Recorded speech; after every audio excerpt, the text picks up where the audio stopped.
We're really happy to welcome you all here tonight. Let's do a quick review for the people that are new.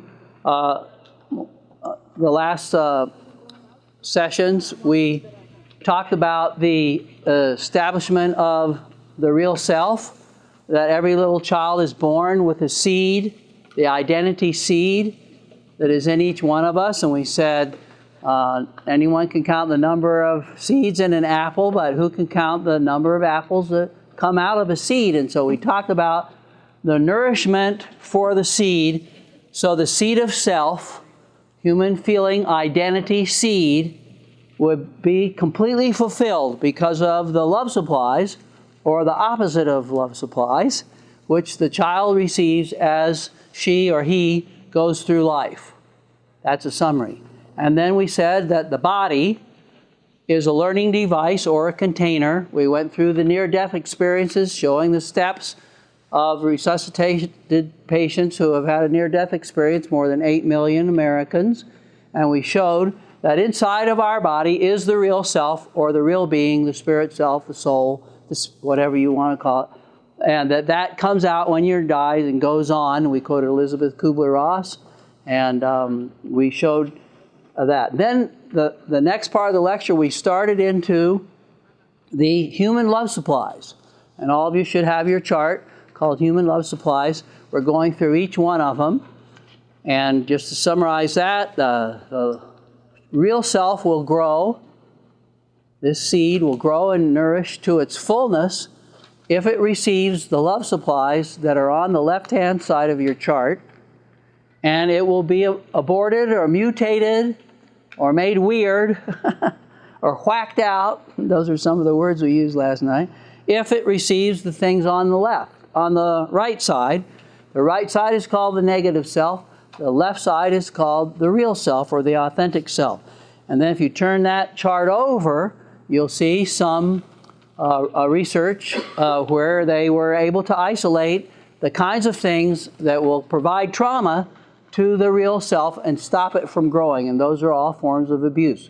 We defined abuse, and now we're defining love, which nourishes a child. So that's a summary.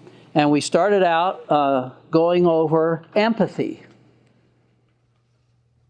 Empathy means to feel with. And empathy is a kind of sympathy. Sympathy means compassion. That's the word used in the Bible. And he took compassion upon him. It means he understood him. Empathy is a kind of sympathy, but empathy applies to positive feelings as well as negative feelings, whereas sympathy usually has to do with negative feelings. We're sorry your husband died, blah, blah. So empathy, E-M, and then P-A-T-H-Y, to feel with. And we went through the definition of empathy on the Love Supplies chart, number 1, and we even told why the first and the most important love supply, especially among adults and kids after they learn to talk, is empathy. Can anyone think of the answer? Lots of people have said to me, Brother Ellsworth, why do you put empathy as a number 1 love supply when the baby can't even talk? Shouldn't you put number 3, physical affection, first? Because the baby only responds to that. And I says, well, we put them in the way that most of our patients or clients or friends ask for them. And we put them in the order of their favorite. Because last night we asked you what your favorite was. And most people, 66%, will choose number 1 as their favorite. And if you ask for your backup one, your first 2, 98% will have empathy in there for their number 1 or number 2 favorite love supply. What does that tell you? When in doubt, do empathy. You'll get it right 98% of the time. And besides, it's a great thing to do while you're trying to figure out what else they might need. I see. I wonder what else he needs. Remember the iceberg with 1/8 sticking above, and then 7/8 are the missing love supplies. Okay, and then we gave some ideas about empathy, and we gave the 3 C's of empathy, something that happens immediately. Capture the feeling, compare it to your experience in that feeling area, and then communicate back. And each one flows from the other. You can't communicate back if you haven't captured anything. And suppose you can't get through those 3 C's, then you can say, wait, what was that again? I don't think I understood you. Empathy is great for clarifying feelings, for you and for them. And why is it so important? The most important thing in human interaction and the most important thing about the human being is the feeling center. That's why we call it the human feeling identity seed. HFIS. Human feeling identity seed.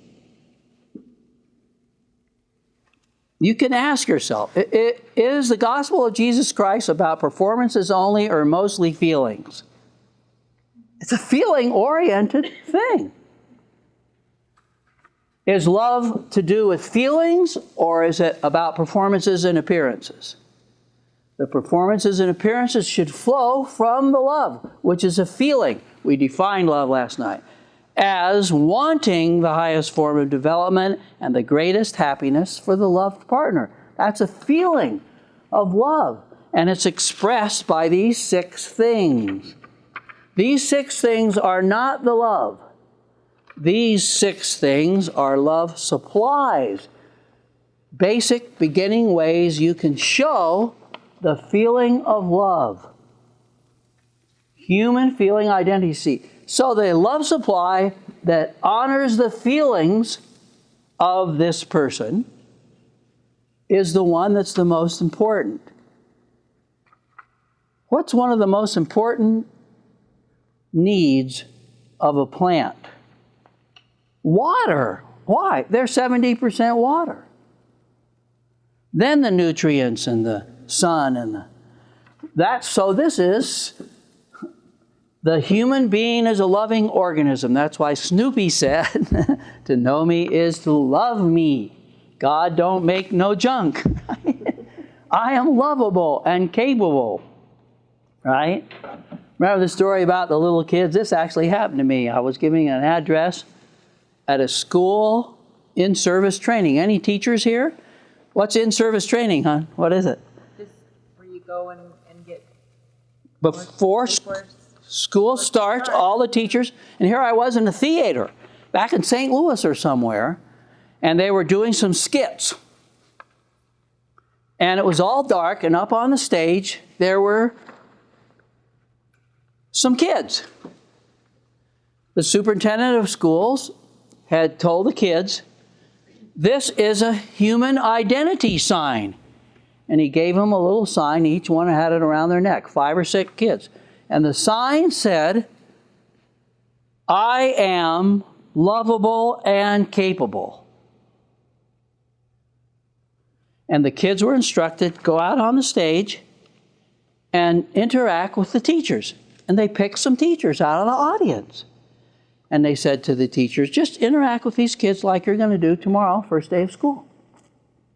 And the superintendent said to the kids, if anyone treats you against your true identity, lovable and capable, tear off a little bit of your sign. Shh. That's what happens to kids when we treat them against their true identity as a lovable, capable, feeling-oriented organism. So the little kids went out there with their hands on their signs. And then one of the teachers said to the little girl, hi, Janie. My, you look nice this year. She went, shh. What did I look like last year? And then another kid said, Miss Jones, can I go to the bathroom? And she said, oh, yes, honey. You just go out here and turn right and go down the hallway and then turn left, and then turn right again, and you'll see 2 green doors. On one, B-O-Y-S. On the other, G-I-R-L-S. And you go in B-O-Y-S. And he went, shh. And she says, what are you doing, Jimmy? And he said, capable, capable, capable. On the label, label, label.